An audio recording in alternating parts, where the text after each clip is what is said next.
अस्सलाम वालेकुम dear friends. आज का पहला जुमला जो हम इंग्लिश में सीखेंगे वो ये है कि मुझ पर ध्यान दो। ठीक है, इसको इंग्लिश में कहेंगे फोकस ऑन मी।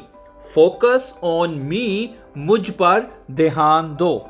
और दूसरा जुमला है कि पढ़ाई पर ध्यान दो। ठीक है, फोकस ऑन योर स्टडीज।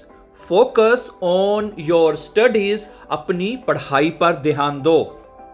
और तीसरा जुमला है डियर फ्रेंड्स कि इसे वहां ले जाओ। ठीक है, take him there. Take him there, इसे वहां ले जाओ। अगला जुमला है डियर फ्रेंड्स कि क्या मतलब है आपका। ठीक है, वट डू यू मीन।